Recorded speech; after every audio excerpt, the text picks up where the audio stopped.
The lonely traveler. She walked alone under the cold stars. Her small ship had broken down weeks ago, drifting without fuel and without hope. She had escaped with nothing but the clothes on her back, and now she wandered from one alien city to another, searching for help. But everywhere she went, the doors closed in her face. The aliens stared at her with strange eyes. Some had scales, some had glowing skin, others had wings or claws. To them she was nothing but a fragile human, weak and unworthy of notice. They whispered among themselves, mocking her. Why should we help a creature so soft, so powerless?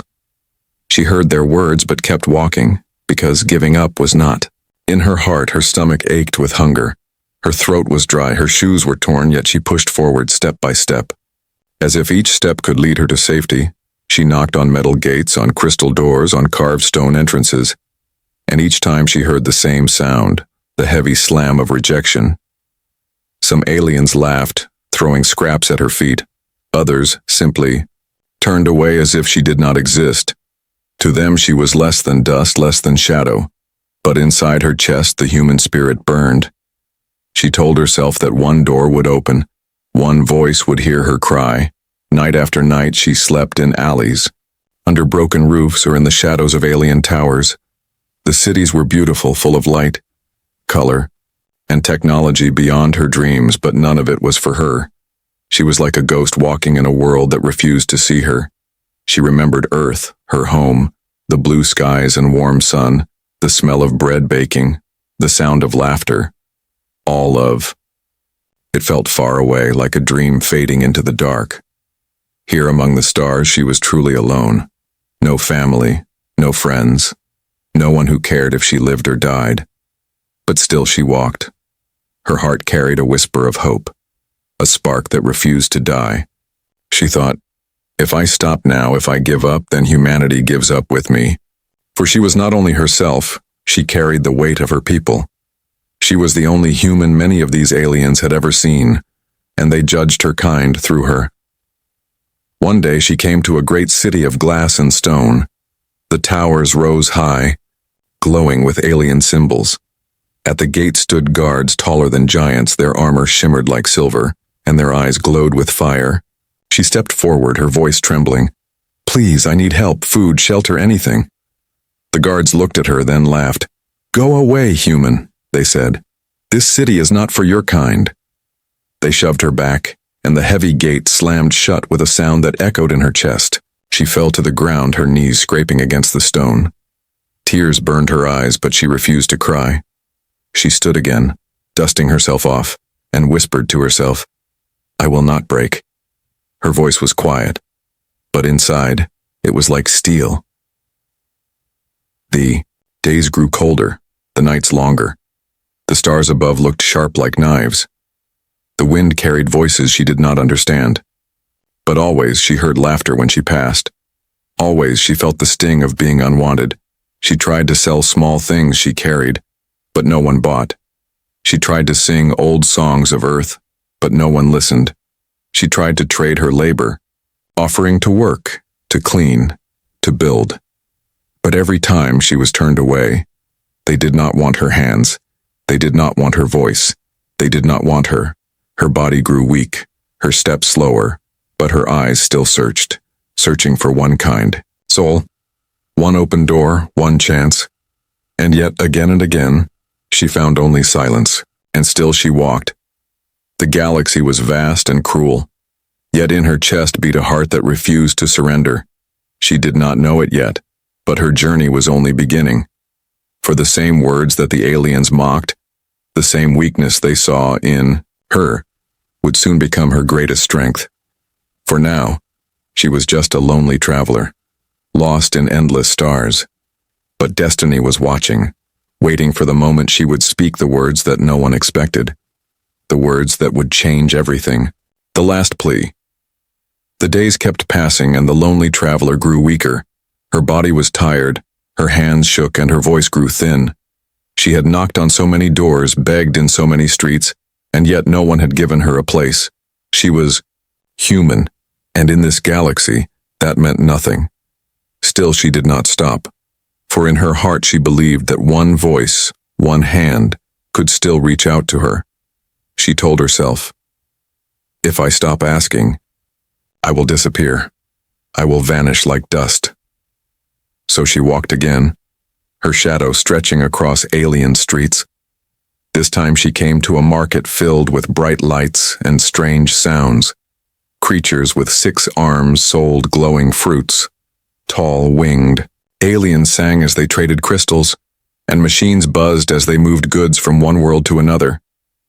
It was life, busy and loud, and for a moment she felt like she could belong. She stood in the center, her voice trembling. "Please," she said, "I need food, I need help, I will work, I will do anything." Her words were soft but full of desperation.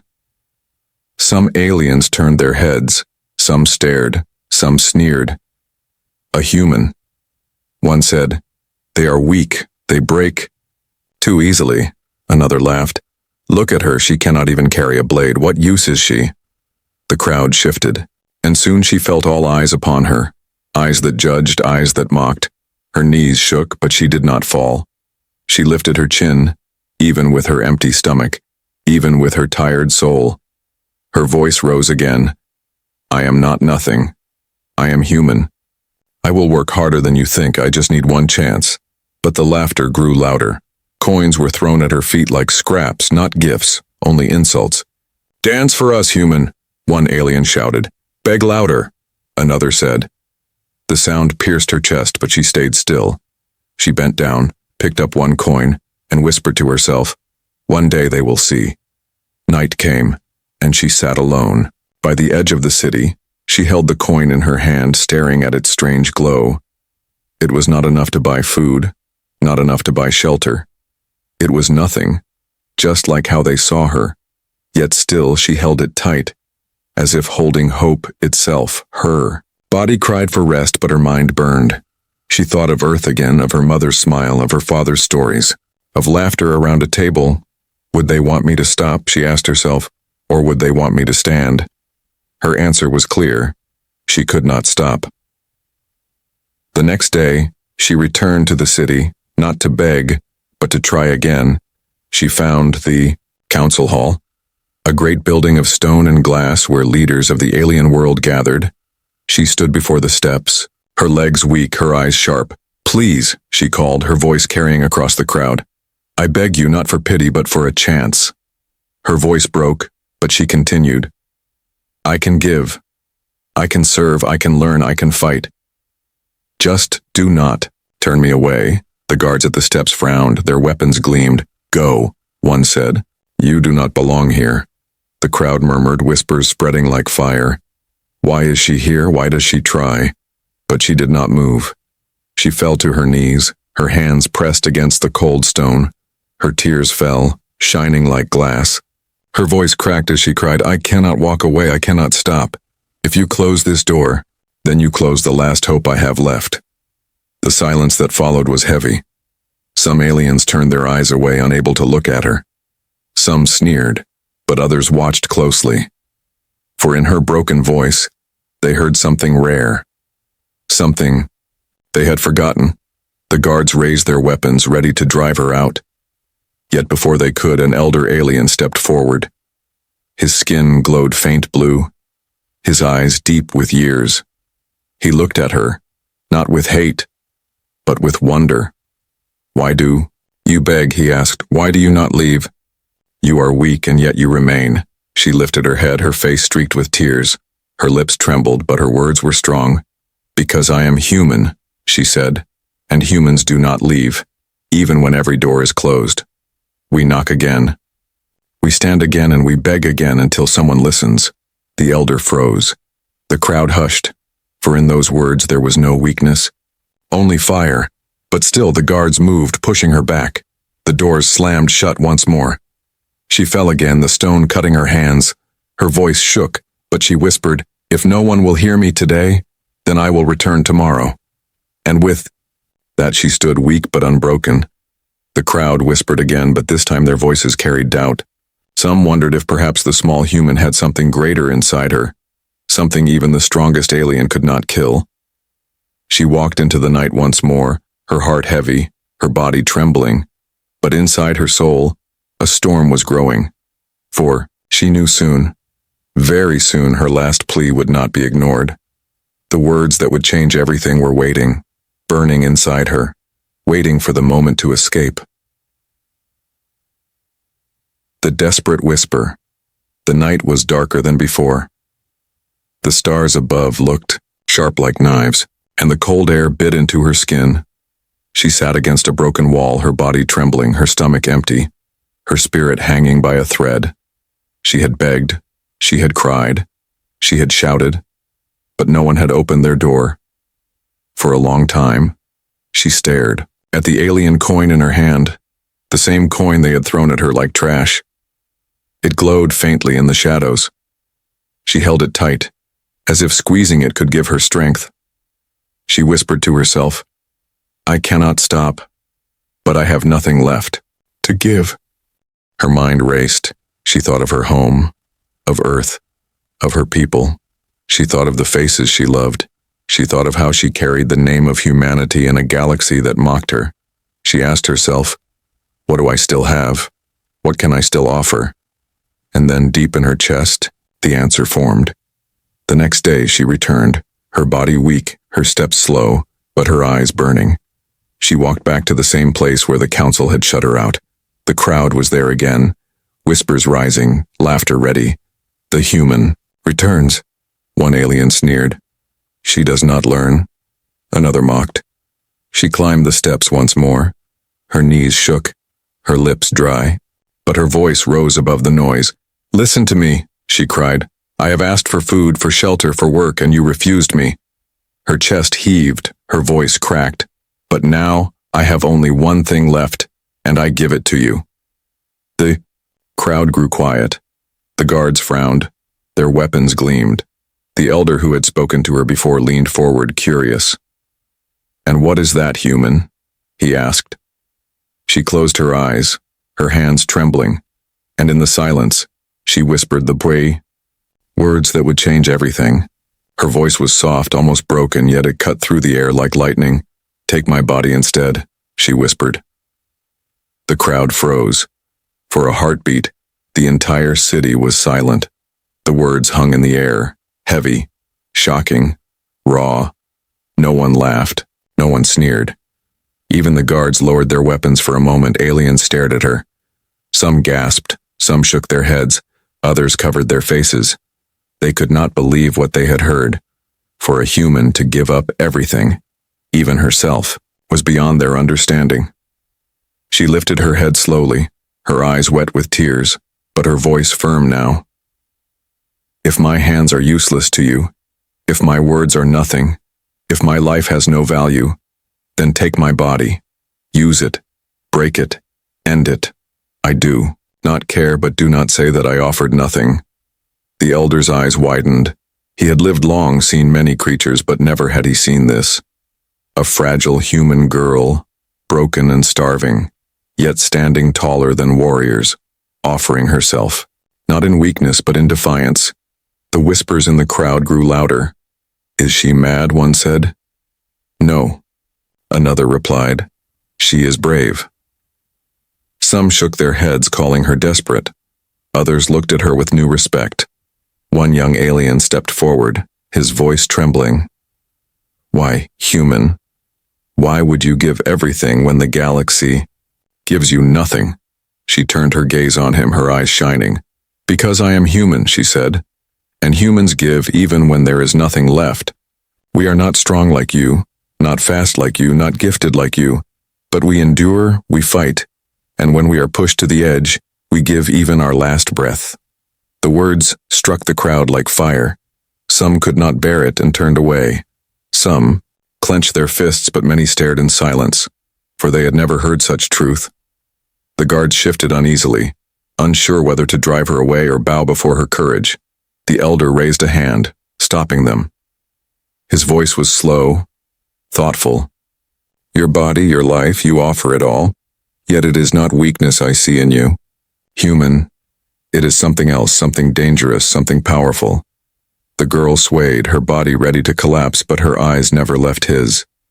"Call it what you want," she whispered. "But know this. Even if I fall today, my words will remain, and one day more humans will come and they will knock on these doors too, and you will remember me." The silence was sharp. The crowd was still. The night air itself seemed to hold its breath. For the first time, they did not see a weak human girl. They saw a flame, small, yet unbroken. A flame that could spread. Her desperate whisper had become more than words. It had become a weapon, a spark, a challenge to the galaxy itself. And though the doors closed once more, though the guards stepped forward again, no one laughed this time. No one sneered. They all knew something had shifted. The girl walked away, her steps unsteady, her body weak. But behind her the whispers grew, spreading from one mouth to another. The human who offered everything, they said, the human who gave her body, not in surrender but in defiance. The galaxy would not forget those words, and though she could not see it yet, her desperate whisper had already begun to change everything. The turning point. The words still echoed through the city, though. Her voice had already faded. "Take my body instead," she had whispered, and those words now traveled from one ear to another like fire leaping from spark to spark. She walked away weak and trembling, yet her back was straight. Her steps were slow, but she did not stumble. The crowd parted as she passed, no longer laughing, no longer mocking. They watched in silence, haunted by the courage of a human who had nothing and still offered everything. That night the city did not sleep. In the markets, in the taverns, in the halls of power, her words were repeated. Some called her mad.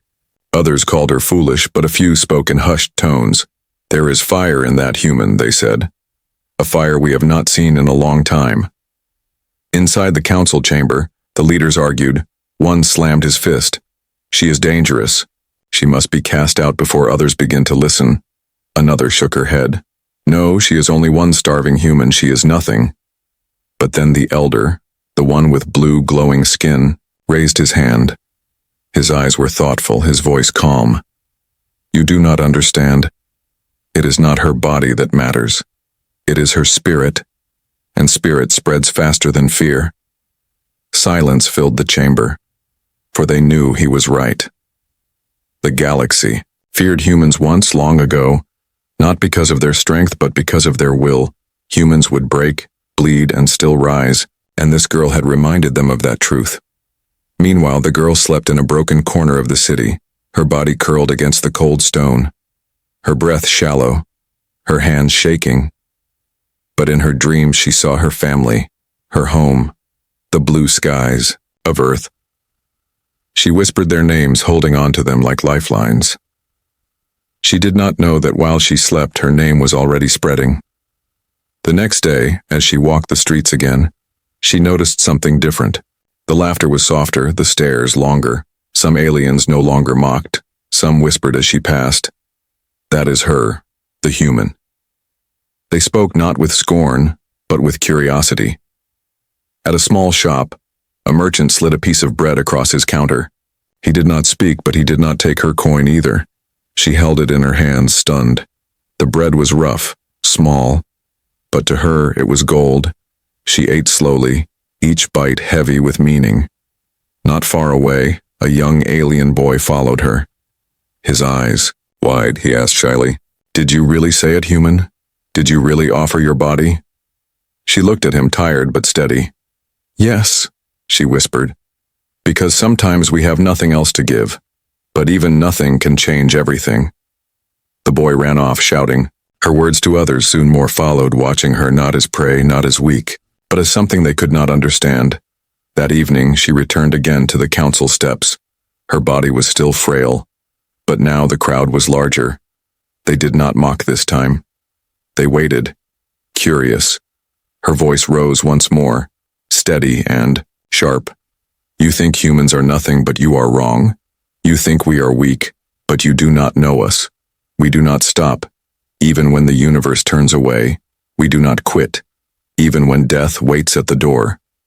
The crowd listened, not laughing, not jeering, some even nodded. The guards moved forward again, but the elder raised his hand.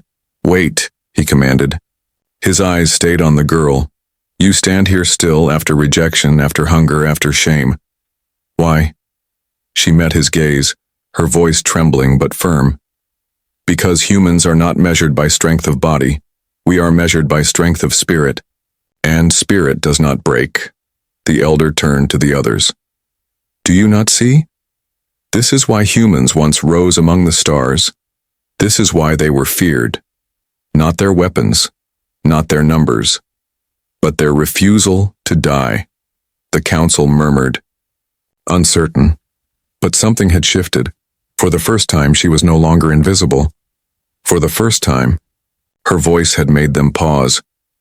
The girl stepped back, her body weak, her heart pounding. She had not won. Not yet. But she had pierced their silence. She had cracked the wall of rejection that stood before her. That night, as she lay under the alien sky, she held the piece of bread close, not because of its taste, but because it was proof. Proof that even closed doors could open, even stone hearts could shift. And she knew deep inside this was the turning point. From this moment forward, she was no longer just a lonely traveler, no longer just a beggar. She was the human who had spoken words that could not be forgotten. The galaxy had begun to notice, and soon, very soon, her fight would no longer be hers alone. The first door opens. The city had grown restless. The human girl's whisper had become a story repeated in every corner. In markets, in taverns, in homes. Her name was unknown, but her words were not. "Take my body instead," they said. She offered everything, even when she had nothing. The council tried to ignore it, but whispers carried faster than orders.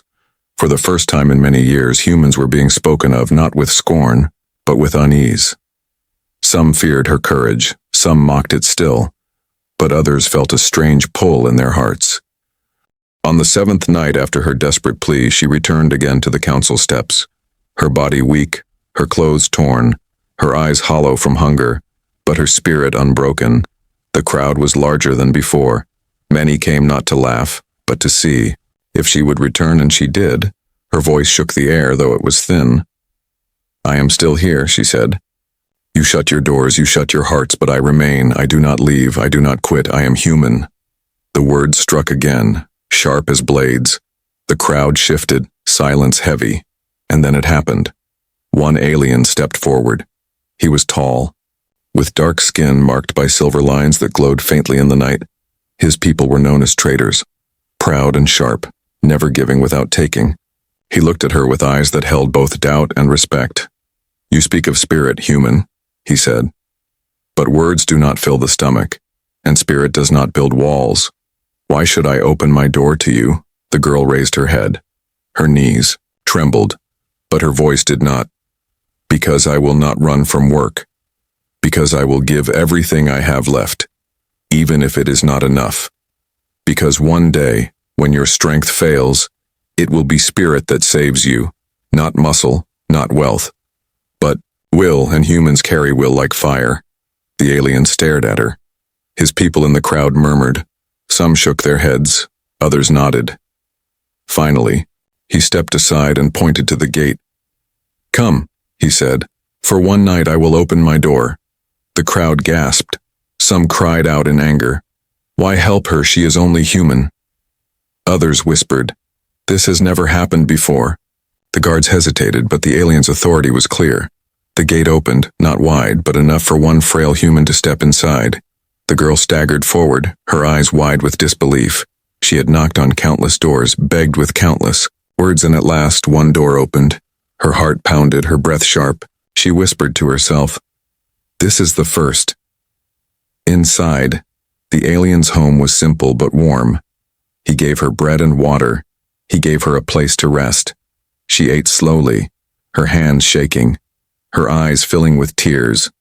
For the first time in the galaxy, she was not outside, she was not unwanted, but beyond the walls the city boiled. Some called her a fraud, some called her dangerous, some said the alien had made a mistake. Yet the story spread faster than before. "The human found a door," they whispered. One opened for her. That night the alien asked her, Why do you try so hard? Why not hide? Why not vanish?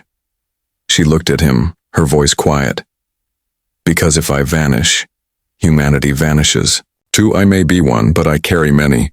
He nodded slowly, as if her words had carved a mark into his mind. The next morning, when she stepped outside, the crowd was waiting. Their eyes were not the same.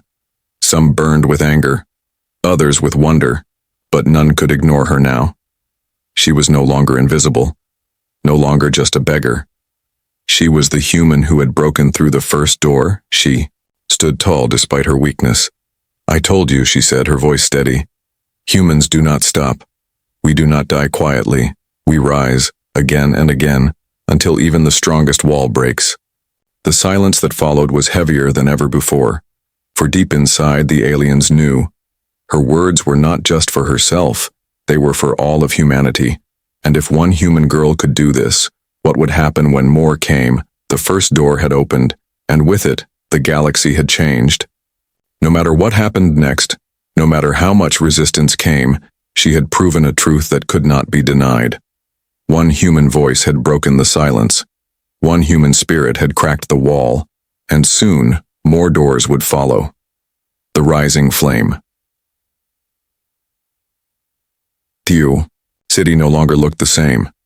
The streets that once echoed with laughter at her pain now carried whispers of her courage.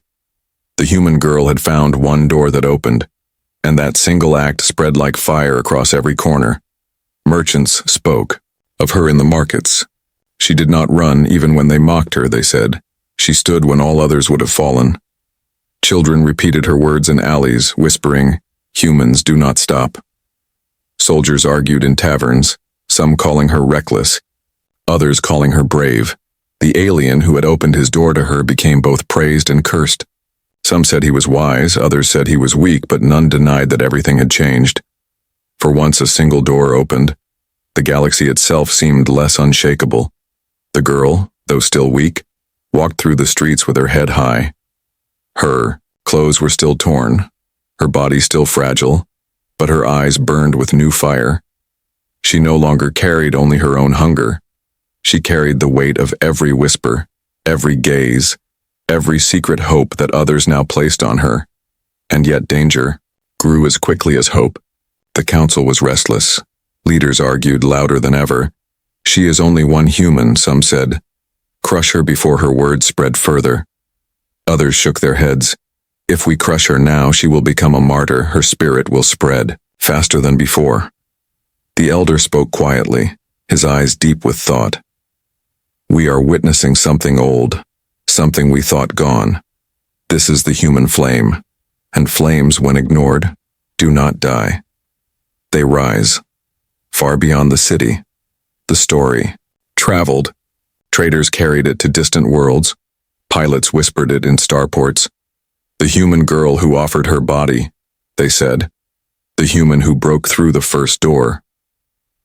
On ships across the void, alien voices repeated her name, though none knew it. Her act had become legend already. At night she sat in the small room given to her. Her hands trembled as she ate simple food. Her heart was heavy, not from despair, but from knowing that she no longer fought only for herself. She whispered to the stars, I cannot fail now. Humanity is watching, even if they do not know. The next morning she stood once again at the steps of the council. The crowd was larger than ever.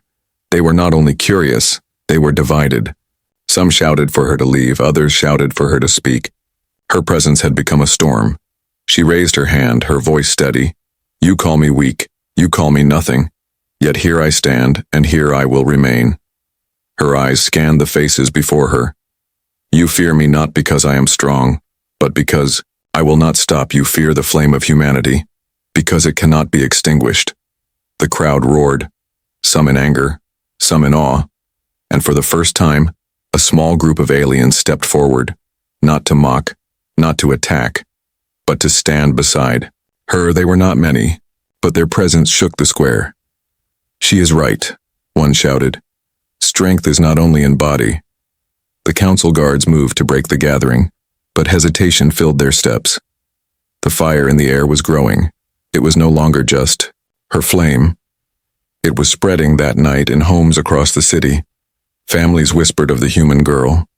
Some said she was dangerous, others said she was hope. But no one ignored her. No one dismissed her as dust. She lay awake, staring at the ceiling of her small room, her heart pounding. She was afraid of what would come, afraid of how much more she would be asked to give. But even in fear, her spirit was steady. "If I burn," she whispered, "then let me burn bright enough that the galaxy never forgets." Far away in other worlds, her story grew larger. Some changed it saying she had shouted, others saying she had offered her life with a sword in hand. But the truth did not matter anymore. What mattered was the flame she had lit. The rising flame of one desperate human had become something greater. And now, no wall, no council, no power could stop it completely. For once a fire is born, it only waits for the wind, and the galaxy itself was the wind. The words that changed everything. The human girl had become more than herself. She had become a whisper, a rumor, a spark that moved faster than ships and stronger than weapons.